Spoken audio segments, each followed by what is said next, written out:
Tom Ace. And how do you do, sir? I'm already recording. I'm testing negative, so that's a thing.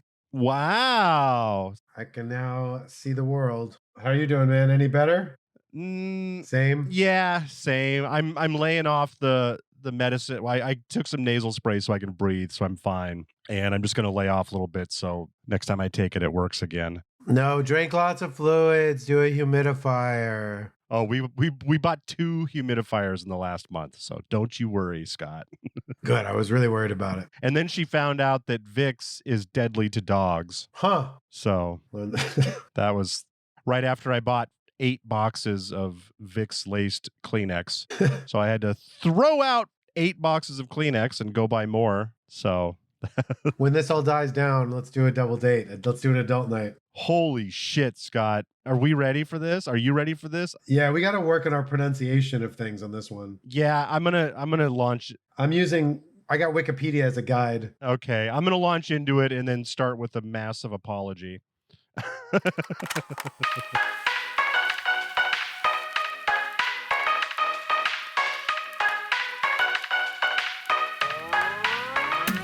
Hello?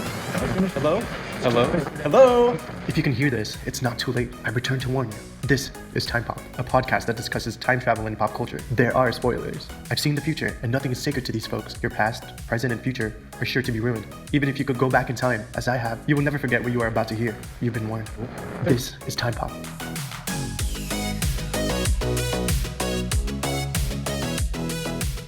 Welcome, chrononauts, as we guide you through the experience of time travel using pop culture as our 147-minute public conference. Oh. I will try to keep consistent. I am Des. I'm Scott. And this is Time Pop. If I could beatbox Bollywood music now, I would, but I can't. It would just come out bad. Is this officially Bollywood? I tried. That was the first. No, but it had routines, right? That was the first culturally insensitive thing I tried to rule in or out. Like, if I say Bollywood, am I going to be an asshole? And I couldn't find the word Bollywood attached to this movie anywhere. Is this our first time travel movie from India? Right? Everything else that has not been American has been German or Korean, I think, right? It's not our last. What are we doing today? Manadu. Not Xanadu, folks. So make sure they're very different films. I even had a hard time when I typed Manadu, and I'm saying it like that because there are 17 A's in Manadu. I was given way too many options on Amazon Prime. I was like, no. Yeah, you're right. Yeah, it was confusing. What movie did we do recently where they cited Manadu as a reference, as a inspiration? Whoa. It was a few movies back, right? That's when we first heard about it. Well, it's weird. It must have been A Day, but they reference A Day in this movie. That was my favorite part. When they list all the time loop movies, I was pretty proud of that part. The best part is when he says, "Stop it, you're confusing me," like that Chris Nolan movie, Tenet. I know. He references Edge of Tomorrow, Edge of Darkness, Groundhog Day, a few other ones, and A Day. It was impressive. Yeah, they referenced Tenet. They mentioned this in a movie we did? Wow. No, this movie. They referenced those films. Yeah. No, there was another film. I think you're right. A Day, I think, had this as an inspiration. I remember because that's when we first read about it. Because I forget, I was just reading that this movie had a terrible post-production situation that led to... What's that? Well, there was a lot of it, and so the movie kept getting pushed back.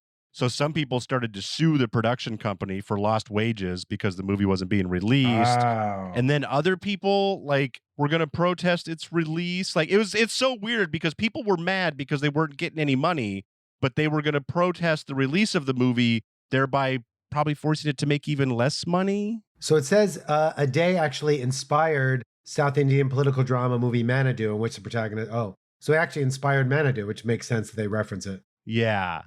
Oh, do you think you read that, or do you think we actually saw it in a movie? I don't remember. No. I read about it. Oh, okay, that makes sense then. All right, so first things first. Did you like it? What do you think? Well, first of all, people, I'm not going to tell you who wrote and directed and starred in this because I'm going to apologize right now for any cultural insensitivity that comes across. That is not my goal in any way. This movie is foreign to me on so many levels, besides the fact that it was just made in India. Like, there's a lot of things about this that are strange to my American moving-going sensitivities, and I mean no disrespect, and I'm gonna start by not disrespecting more by mispronouncing everybody from this cast and crew. All right, there it is. I think I can hit. Wait, I think the directing and writing is Venkat Prabhu. That's probably not too off. You can get at him at gmail.com. Mispronunciation is not the worst if there's an attempt. Yeah. And this movie, okay, since you asked, Scott, this movie, everything in this movie is fixed by shortening it. I agree. All of my complaints are going to come down to making me slog through so much unnecessary shit. I'm wondering if you felt like me. When I watched it, I think I was excited by the first half hour. I was like, oh, it's kind of like funny, like the way it makes fun of itself and it's self-referential. And it was pretty quickly paced. And then once it dived into a full like political film, it started losing me. Like after he had time traveled 2 or 3 times, I started being like, oh. Did you experience that or were you off from the beginning? Yeah, no, I was definitely like, well, in this movie, because it is subtitled, and well, I was fooled too, because the beginning of the movie, help me out here, Scott, is it Tamil? I think Tamil.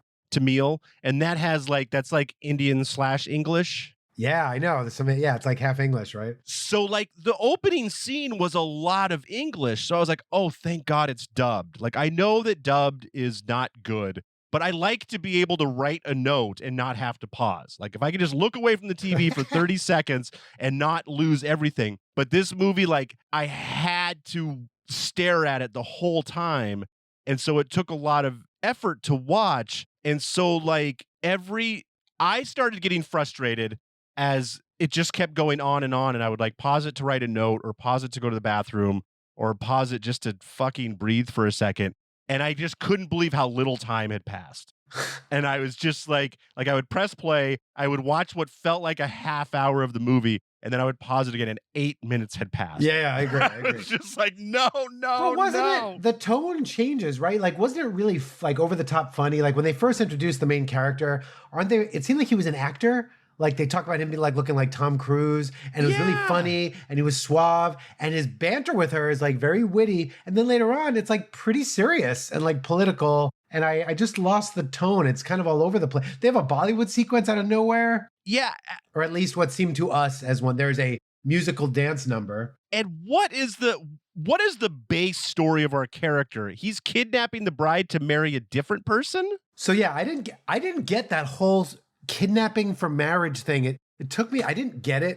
And so now I think it was an arranged marriage, but 2 other people wanted to marry out of love, and so they arranged a kidnapping. It wasn't the 2 that were supposed to be married, right? Or was it? That's what I didn't get. It was like, did they just want to I thought they just wanted to distill with all the pomp and circumstance, like do a That's what I thought it was at first, right? But then later on, I'm like, that doesn't make sense as much, and people were really pissed. So were they supposed to marry someone else? Because I thought it was like, because I think it's, again, cultural insensitivity probably coming in, but I think there's a lot of games that happen in Indian marriages. There's like shoe hiding and stuff. There's a lot of pomp and circumstance. Yeah, there's a lot of rituals that happen that seem silly to us. Neither of us know. American white people. So I thought this was just another one of those things where they pretend to steal the bride. The groom has to go get her. You know, she's easy to find. And oh, yay, it was meant to be because you found the bride and then you get married. Like, I thought for sure it was something like that. But then, yeah, as it goes. I'm looking at the plot on Wikipedia. It says, first of all, he is an NRI, which is a non-resident Indian. So I guess he doesn't live there, which seems to be a thing. On his way, he's going to help his friend Eswaramurthy elope with his lover Zarina Begum on the day of her marriage with the help of another friend. So it says her marriage. So I think she was arranged to marry somebody else, his friend and her in love, and they helped kidnap her. Yes. Okay. That checks out. I felt like that's what happened by the end, but it was... So she was supposed to marry someone else. But instead of telling them, she leaves on the wedding. Yeah.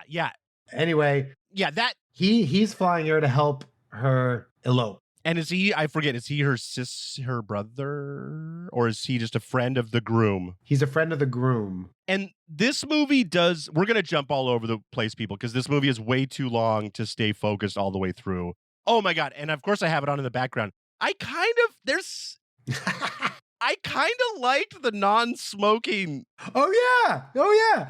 ads in the middle of the movie. Apparently in these films, whenever anyone is smoking a cigarette, there is or a cigarette is on screen. There was an ashtray in the background at one point. Yeah, there's a smoking danger warning in the bottom left of the screen every time. I've never seen it. It's kind of cool. It's like going to Canada and buying a pack of cigarettes and seeing a black lung on it. You're like, whoa! If you were doing any film from like 1960 prior, just leave that on the whole time.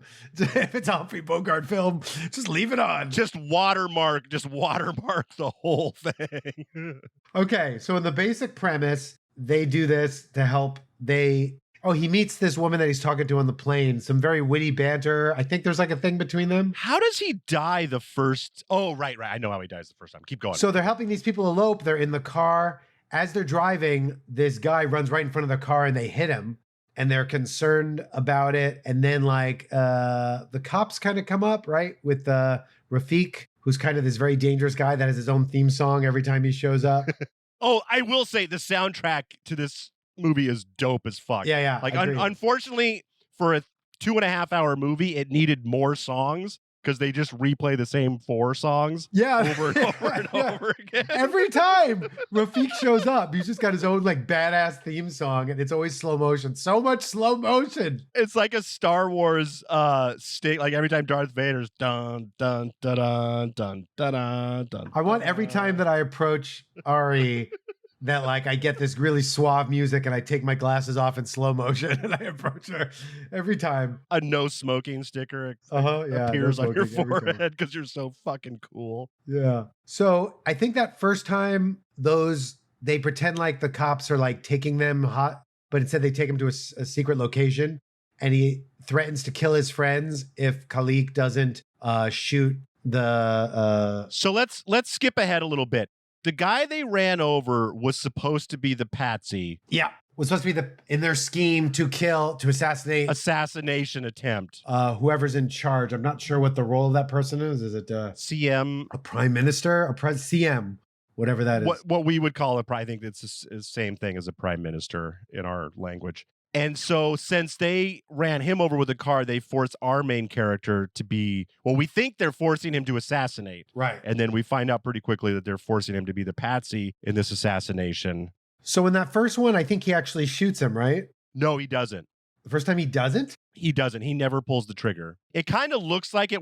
They kind of try to red herring us, but it gets cleaned up pretty quickly that you're like, oh no. In Wikipedia, it says that he does. It says he reluctantly shoots, and then after they shoot him in the chaos. Huh. Well, we're getting there. I got the movie on in the background. Sorry, yeah. Anyway, I'm reading Wikipedia, and it says Khalik reluctantly shoots Arabzagan, and John shoots Khalik dead in the ensuing chaos. Anyway, that's what it says Wikipedia. We'll cover that for now. Weird. And then after that, he awakes to find himself on the mid-flight. As always in these loop films, that second round, you don't really realize you're looping. You just kind of think you're crazy. Yeah. Right? It always takes the third one to be like, oh, okay, I'm repeating the same day. That's the second time they're like, didn't I do this? What?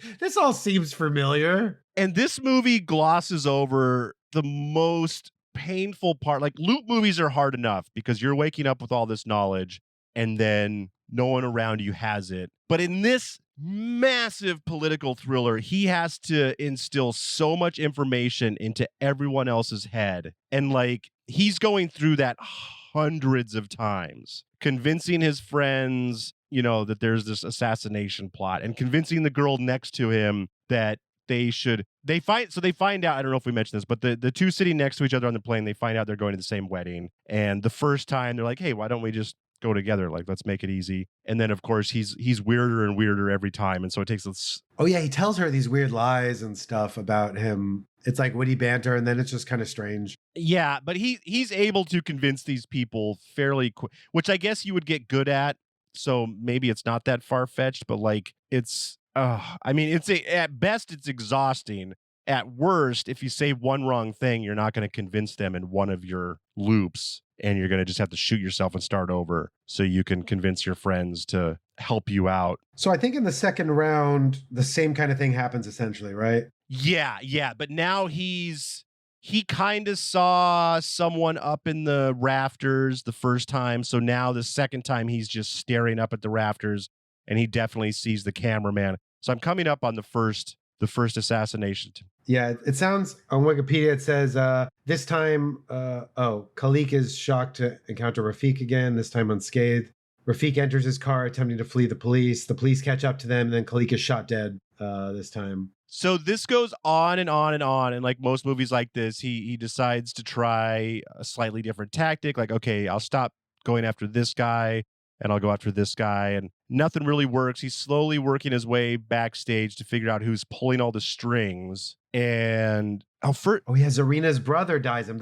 The brother of the woman that was getting married, I guess, gets him. Anyway, he realizes he's in the time loop, and then he ends up like talking to his friends about it, right? I mean, he tries a bunch of different things, and he still dies no matter what. What does he do? He climbs up, like it's basically a video game. And this guy is obviously, like, I thought for sure, like I dozed off at one point because my Dayquil was wearing off. And I thought for sure that I missed a half-hour montage of him learning martial arts. And no. He basically, because he replays this every time and knows what's coming, he just appears, okay, here comes he learns the fight moves because he's tried it all before. Yeah. Yeah, what's his background? I thought he was an actor at first, but like, what does he do? Does he know how to fight before this? He does not pull the trigger. We do not see him pull the trigger ever. In the first time? No. They leave it vague, and you can imagine that maybe he did, but he immediately starts screaming, I didn't shoot, which of course he's going to say I didn't shoot, but like, this guy at no point is a murderer. Okay, so Wikipedia, you're wrong. Our main character is not a, oh my God, the fucking like the special effect blood in this. Oh my God.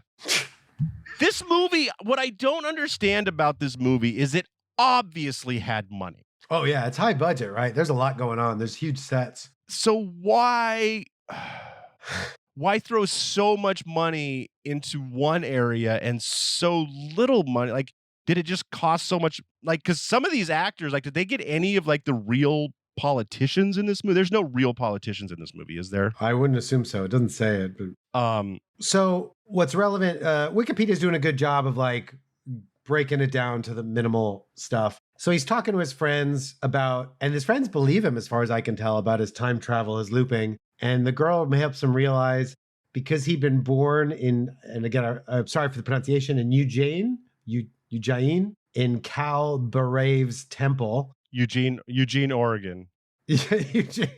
Because of the god that has to do with time travel, and that's why there's the time loop. And it also says, which I didn't pick up, that him looping at the same spot as a result of the aircraft flying over Eugene at that moment.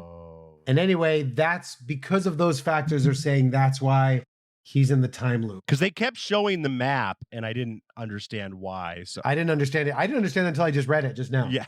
Yeah. They did say the stuff about the god, and it's like the god of time or having to do with that. Yeah. And because of the temple she's talking about, he's like, oh, that makes sense. I was born in that temple. That's why I'm looping. And we're like, yeah, during a massive political riot, which is basically they're trying to like reenact. That's why this assassination is. So they're trying to assassinate someone to cause a riot so they can get their puppet master into their regime. Yeah. And rule. And something to do with nepotism, trying to stop some nepotism that's in the rule. It goes from this like very quirky comedy, time travel, wedding into like all about politics. The tone changes it's like comical, and then there's like a dance routine, and then it's this. It's so strange. It's so all over the place. At one point, and only one point at the beginning of the movie, a man's lion on his shirt animates. Oh yeah. And it's so comical the way they do, like the guy has his badass theme and every time it's slow motion. So you think they're being tongue in cheek, but then it seems like they're not, maybe. The tone was hard to understand. And maybe that's cultural. I don't know. Yeah, I mean, this thing has rave reviews from top to bottom. We'll get to some of them before, but I wasn't able to find anybody on the internet willing to say anything bad about this movie. So it could very well be we just don't get it. But again, like, are all again, I'll say Bollywood just because I don't know what else to call it, even though it doesn't technically. Are they all so fucking long? Like, is that just standard cinema to like get your money's worth at 2.5 hours? Because I can't believe no one's like, good idea, just drug out way too long. Like, I can't even get that out of a reviewer on the internet. Like, what the fuck? It was a long routine. Yeah. So anyway, and the slow mo. I mean, you cut out the slow motion. You cut out a half hour. You get this there's movie a lot of slow motion in this film. You get this movie down to Star Wars time if you cut out the slow motion here. How long was the film? This one? 2:27. Wow. Yeah. It's unnecessary. Yeah, I give you an hour 45 would have been fine. And I thought at one point I was even like, okay, I bet there's a 20-minute dance off at the end of this movie. Like, this movie's probably 2 hours no dancing long. comes back. At least be consistent. If it's going to have dance scenes, have it throughout. Did you make it through all the credits? No, I read about it. I did not make it through. There's a final scene. Did you see it? Would you like more Thank the Light? Head on over to patreon.com/soundsawesome. That's patreon.com/soundsawesome. All right, wait, let me get through this and then I want to hear what actually happens. So he does find out at this point, I think that the actual patsy that was supposed to shoot the CM was not the actual one who shoots it, right? As Desmond said, one of the cameramen had a gun in the camera and that's the person that actually shoots him. So that's kind of relevant. And then there's just a lot of attempts of different ways for him to try to stop this. He's repeating it a lot. He's learning martial arts really well. Eventually what happens, and I didn't understand this until I read about this.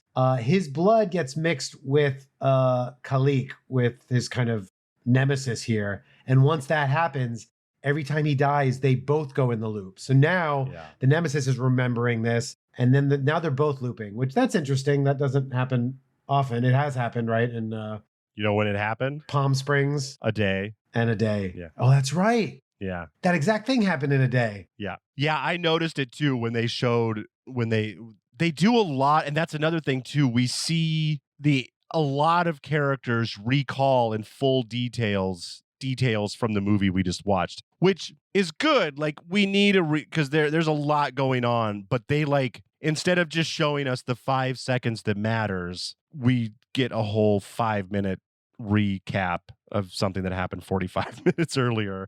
And at one point, they show him shooting his nemesis and his nemesis falling on top of him. And they, shockingly enough, go into slow motion as the blood mixes. Got it.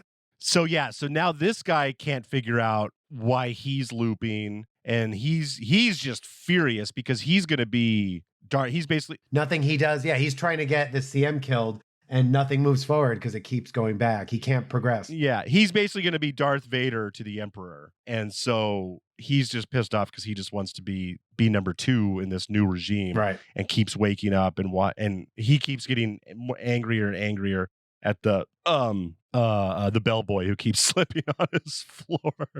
And how does he finally figure it out? He ends up like, so many things are tried. In fact, his nemesis starts trying to get him at the airport, like to get him earlier and earlier. And he keeps trying to get out there earlier. But how does he figure out it's him that he's... I don't remember. Yeah. There was some way he realized that he was at the airport. I forgot how. A phone call or something? Oh, it was when I think they... Oh, he's on the news, right? Well, that's how he found out he was at the airport. But I think finally he's tried everything, but he figures out that the patsy has something to do with it.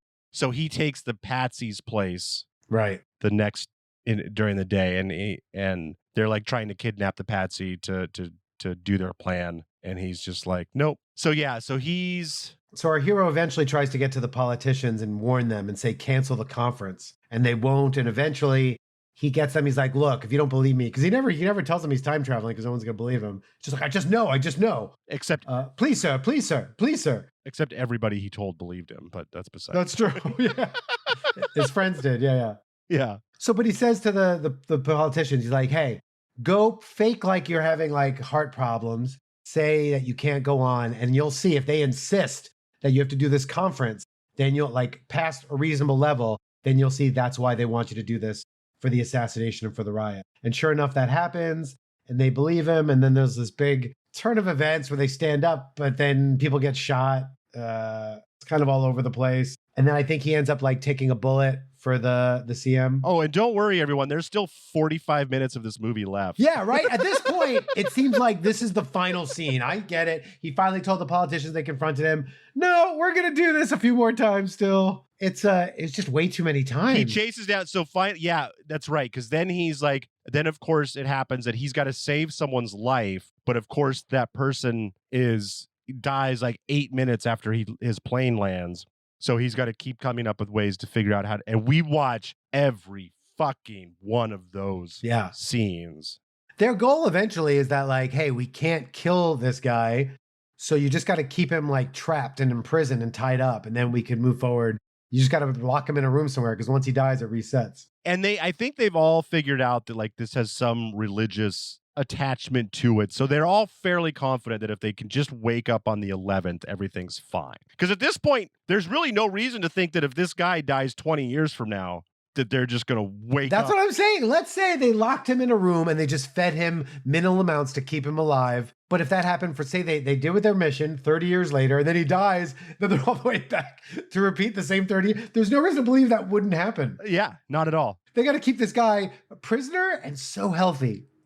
So healthy. They got to have a serious exercise regimen. Make sure he doesn't hurt himself. Stay away from sharp. At one point, he's tied to a chair. Oh yeah. The woman that he met on the airplane is knocked out. She's coming to while the bad guys are in the other room, and she kicks I can only say it as a cook, like the thing that you would stab your tickets on as a cook when you're done cooking them. She slides one of those over. He does a Bruce Lee jump with this chair and shoves this thing through his temple. Yeah. Which during the credits was great. They showed that special effect being filmed. They had this was like Burt Reynolds level fun on the set. They had so much fun filming this movie. I'm so happy for them that it almost like there was a point watching this movie where I'm just like, I am just going to lambaste this I'm so mad at this movie. It took so much effort to watch. There's so much unnecessary things in there. I am not even going to pretend, but like it is a good idea as usual. And they had so much fun making it that I can't hate them too much. And this had something. So the movie starts, you're in for a good movie when the movie starts with 17 production logos. That's always a good start. Yeah. And then there's a big we'll always remember or thank you for the good times of two important Indian people who I assume. Do you know who those people are? I'm again, apologies for my insensitivity. I'm sure, they're probably even like yogis or something that I should know on a national level. But if they had said their names, I'd probably be like, oh yeah, I know those guys. But I can't just look at their face and know them. But like this, there was a purpose in them making this movie. Like they were really trying to say something, and based on the accolades this movie got, they said it, and it really touched a good spot in the right people. Yeah. But I can't, and I guess maybe like that's why everyone forgives the length of it, because like, I'm sure there's a lot of people that hate Tenet because it just never fucking stops. Like, do we really have to spend, 20 minutes at sea with this guy? Like, no. There are people that hate Interstellar because it takes 45 minutes just to get to the moving off the planet and get to the plot. Yeah. This is my Interstellar. So at the end, eventually they save the CM and he kills Rafiq, right? And then does he? They theoretically, we've made it. Oh yeah, he makes it to the next day and he's in the hospital, so we know he's moved on. Yeah. But then all his friends are there, but then it ends with like the brother's family of the bride is like out to get them still, and he stands up like he's ready to fight again. That's right. But I want to hear from you what the final scene was, because I did not see it. I'm going to go to the end. I would love, Jesus Christ. I've been watching this movie since 20 minutes before we started recording. I'm not even close to halfway done. It's a doozy. So it's going to take me a while to fast forward all the way to the end of this, but I want to. Yeah, I totally forgot that. Yeah, this ends. Yeah, I thought for sure they were going to start dancing in the hospital. Like, that would have been perfect to just be like, I'm going to get you. No, I'm not. We're going to have a dance off. Like, yeah. But no. Oh my God. The slide special effect, the airplane slide, Oh yeah. fucking CGI. Oh my God. So there's a lot in this film about, I guess, anti-Muslim rhetoric and prejudice that says, because that did come up a lot, right? They deal with it comically, but that's kind of what some of this is about. Yeah. They're all wearing masks. They filmed this during COVID. Like, they're all wearing masks off set. Like, God bless them for fighting through this. Maybe that's why it's so long. They're like, you know what? We're not going to be able to make another movie for 5 years because of COVID. So let's just get everybody's money worth. Okay, so it ends. So the credits are over, and they show the final scene again, where the orderly is wheelchairing our main character out. But then they laugh. It's an outtake, and they all laugh, and it's hilarious. And then, okay, come on, where is it? Okay, there's our main character in the wheelchair, and they all laugh. Oh, it's like Burt Reynolds and what's his name? Gonna pee their pants. And now, wait for it. He wakes up on the plane, gasping for air, freaking out. Loops to be continued. That's it. Wait, so what happened? So He just wakes up on the plane again, and then underneath it, it says loops to be continued, ... So even now he's got to repeat it all again? If he's waking up at the exact same, I mean, They're just trying to leave it open for the sequel, but you got to move forward. Get him in a different time loop. Like, yeah. he did all the things. What does he need to do? You know what? I don't think they show who do they. Damn it! I'd have to fast forward through the entire movie to get the last 3 seconds again. I don't know that we see who's sitting next to him, so it could be a different loop. Okay. I don't know what to say that hasn't already been said. And you've, like I said, talking about Tenet and Interstellar, like, you've kind of convinced me that this is just this. This is a me problem for sure, which it is, of course. I'm not even a real critic. I'm just an angry podcaster. But like, I just don't see how anybody watches this and doesn't think like, wow, there's so much fat that can be taken off of this. Let's find some. Let's see what some professionals on Rotten Tomatoes say. Let's see. Let's see what it has a 100% on Rotten Tomatoes. Wow. Granted, it has less than 50 reviews, but still, is that it? There's only one. How is there only one review of this on Rotten Tomatoes? What? That's whatever. Okay, now we're on IMDb. Terrific thriller. This movie is best example of how an age-old masala political story can be made interesting with new concepts like time loop. The screenplay and editing are stunning and makes you go, wow. S.J. Siraj owns the screen in second half and has great moments in the film. The strong antagonist makes this movie absolutely worth it. Do not miss. Simbu is officially back with super hit package after Van Am. To be honest, S.J. Siraj steals the show. Whoa, what an actor. Good direction and screenplay. Interesting and unpredictable time loop. Excellent screenplay and very fast and thriller movie. A perfect entertainer. This is an actual Diwali fire. Wow. I went into this movie with zero expectations, and it was so much better than I thought it would be.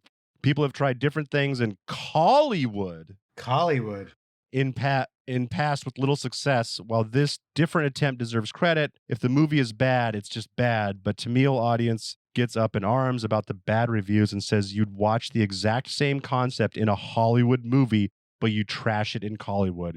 You're anti-national. LMAO. What? Okay. I will take. I will accept my Ignorance? My ignorance in this one. Yeah.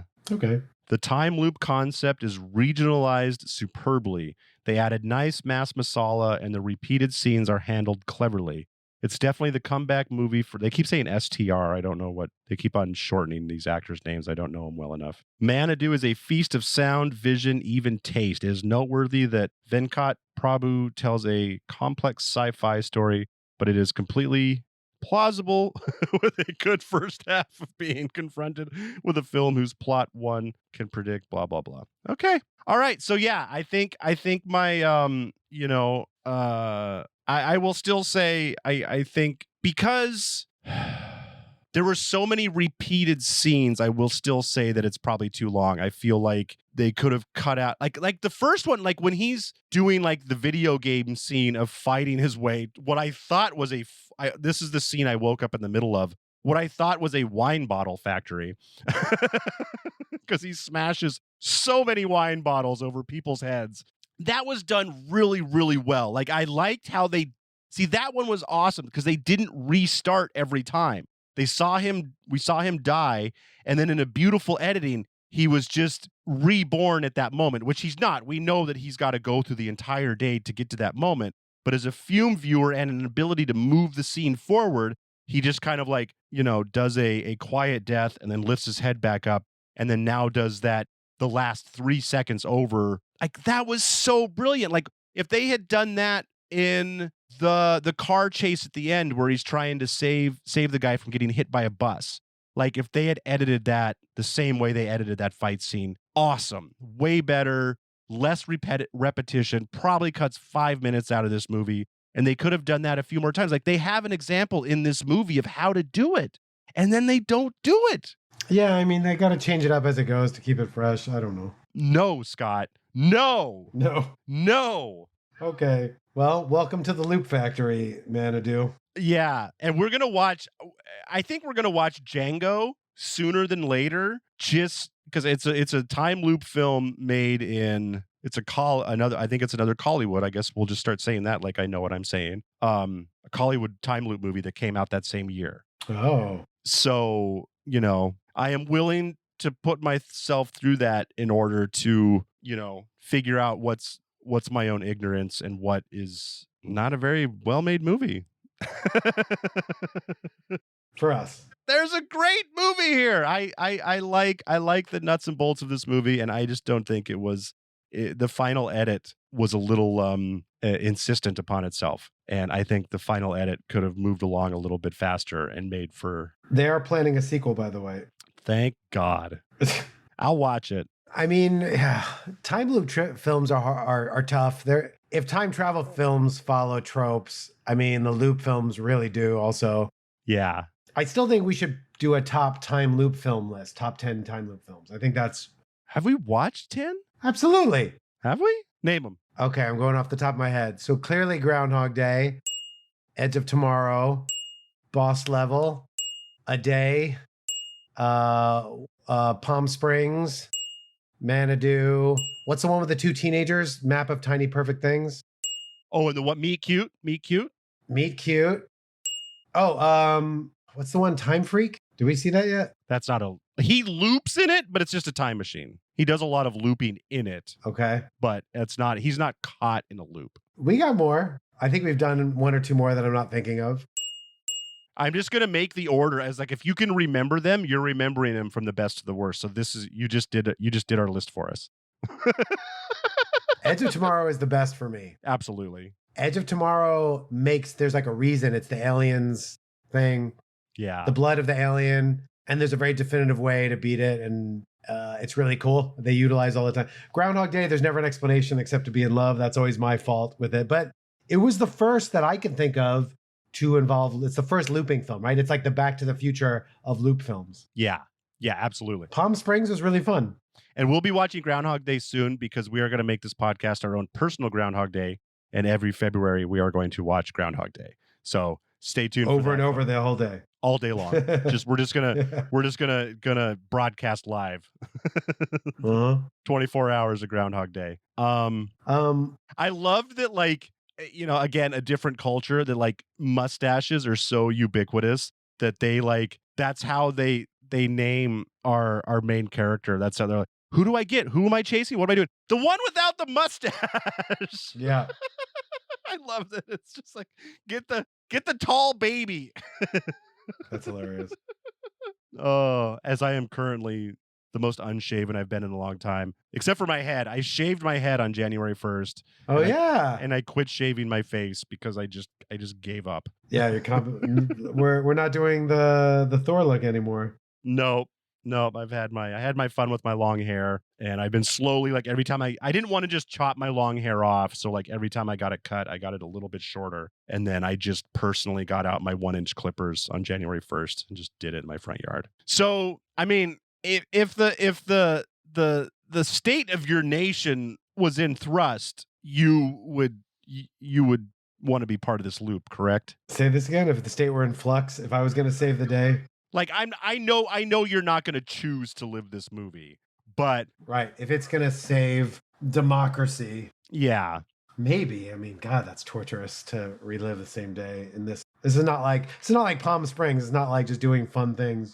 This movie definitely sidesteps the idea that he spends a whole turn or spends 100 turns just getting drunk in an airport bar. Like that is the most unrealistic thing that happens in this movie. You can't live this life and not just, even if you're like, you know what, I'll shoot myself at the end of the day so I can have a fresh start and I'll solve this problem. But for right now, Jesus Christ, I'm going to the airport bar.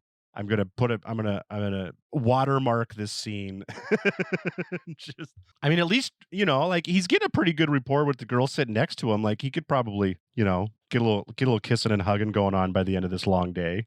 Like, change it up. Jesus Christ, your crisis isn't going anywhere. Yeah, take a few days to have fun with it. And also, too, even in like the most precise of loop movies, I find it hard to believe that you're going to wind up on the same corner at the exact same second, day after day after day. Because like if they're, if he stays at a stoplight for 5 more seconds, he doesn't run into that guy on the road. Yeah. And like and just something that's that simple can like change things up and you can figure it out. But he's a good hero. He saves the day. He is not a reluctant hero whatsoever. He finds it his mission from the jump to take care of this. Thank you for listening to Time Pop. Please like, subscribe, and tell a friend about Time Pop. And please check out our Patreon page at patreon.com/soundsawesome. That's patreon.com/soundsawesome. For $3 a month, you will receive an exclusive podcast every 2 weeks. Thank you for your support. Enjoy the content. If you would like to continue to support Time Pop for free, we just ask again that you like, subscribe, and tell a friend about Time Pop. Check us out on Instagram, Twitter, and TikTok. We are at time_pop_pod.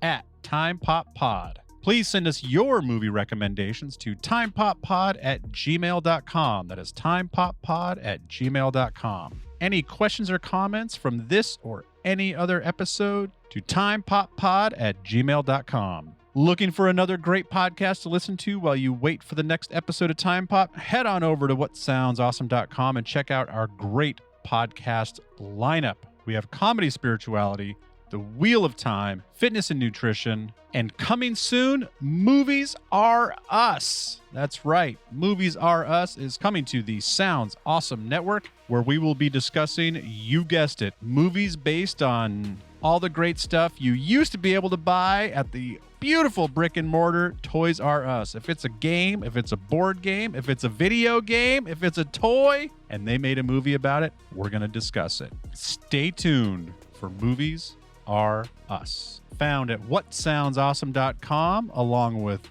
all the answers, truth not trends, thank the light, be brave, and that fitness couple. You can find them at whatsoundsawesome.com or wherever you find fine, free podcasts. What time is it, Scott? Jeez. Are you looking at the times currently? Nope. You got to no scope this, Scott. I'm sorry to go low with this. I don't, I like foreign films, so it's not, I liked A Day. Yeah. The tone of this was all over. It was really long. I thought I was getting this comedy with all the slow-mo and the different soundtracks and the comical banter and the dance routines. And then it became this political thriller and a lot of repetition. I think I'm going like 520. Is that bad? I wrote it down before you even said it. So I'm not doing this because Scott said it. I wrote it down. And you know what? There's something about this movie that's good. So I want to point something out. So I'm giving this movie the coveted 420 slot. Oh, Did I rank it too high? I don't think so, because there's something here. They just drag it out way too far. Like, have I gone lower than that yet? Have you gone lower than now that we've done our scores, let me dig it up and see what we have here. 520 and 420? I'm not sure if I've gone lower than that. Holy shit. Let's see. Boom.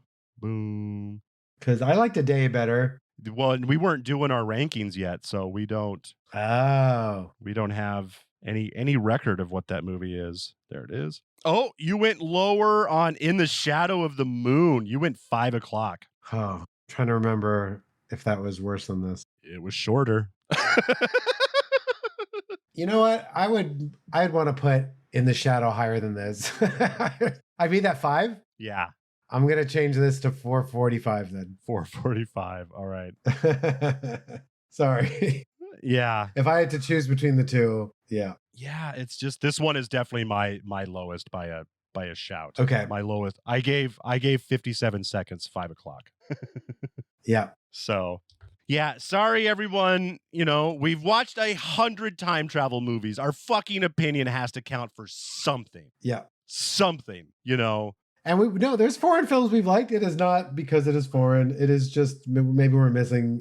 We maybe literally missed something in translation, but like we're gonna get to either that the idea of time travel, the concepts are so cool, or like they break into some new scientific ground, or just the likability, watchability factor. Those are two of the biggest things, right? Is it a Bill and Ted's and you're just like, I want to watch it over and over again? Or is it like an Interstellar Tenet where you're like, God, I love the concepts and it's a mind fuck, or Predestination, I want to go over this.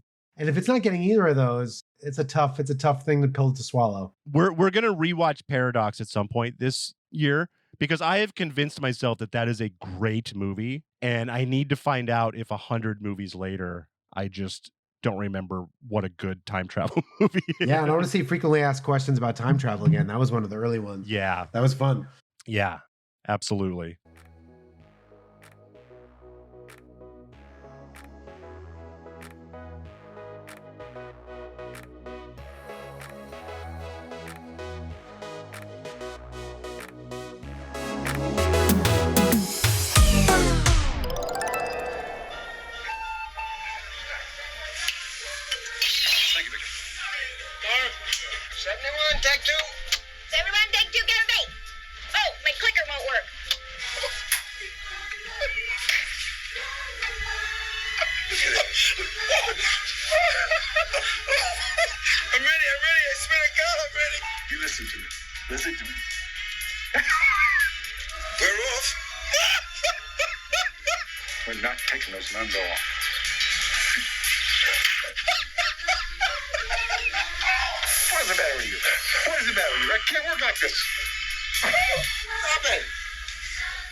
Leopard, New York.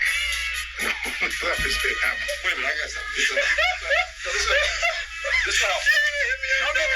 No, I'm not gonna hit you. I tell you. Oh Jesus. I'm missing my wife. It's so bad.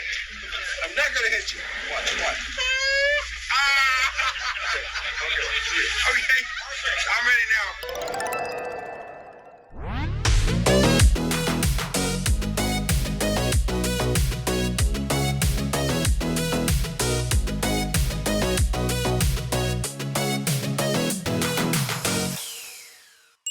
Mixed and edited by Desmond McNeese for We Mixed It, LLC. Go to whatsoundsawesome.com.